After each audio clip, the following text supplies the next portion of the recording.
In the past few days, a media uproar started over the visit of Sheikh Hamza bin Nasser of Qatar to the pyramids of Meroe in Sudan.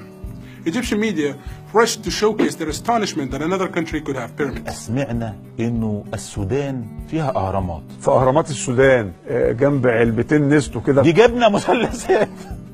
ومش أي حد يبقى عنده أهرامات، ده الأهرامات دي 7000 سنة. It's not much of their fault though, because this is the result of a massive misinformation campaign that has been going for decades to associate anything that has to do with pyramids or the pharaohs with modern-day Egypt.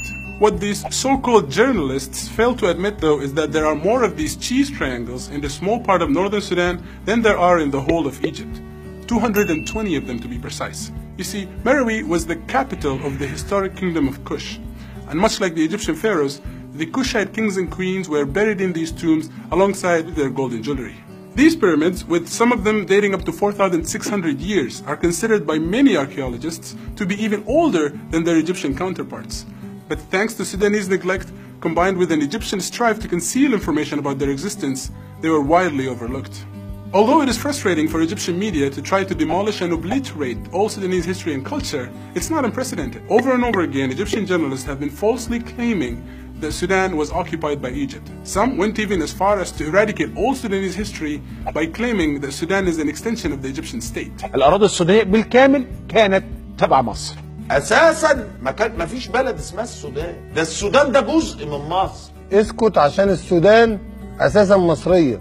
احنا اديناها لكم كده. Again, this couldn't be further from the truth. What they're actually referring to here is the time when both Sudan and Egypt were colonized by the British and administered from Cairo from 1899 to 1956 in what was known as the Anglo-Egyptian Sudan. But historically, it was actually the Nubians of Sudan that conquered Egypt and ruled as the pharaohs of the 25th dynasty for a whole century. So it's more accurate to say that the current-day Nubians have a more legitimate claim over the history of Kemet than modern-day Egyptians, who are mostly the descendants of the various civilizations that conquered Egypt throughout the years. One more misconception to put to bed here is the notion that the Nile is somehow an Egyptian property. While it's true that Egyptians have always flourished alongside the banks of the Nile, and the Greek historian Herodotus wrote that Egypt is the gift of the Nile, this legendary river is actually formed in Khartoum and runs its longest course in Sudan. Sudan is a rich country, both geographically and historically, and any attempt to deny that will only portray your ignorance, Mr. Journalist.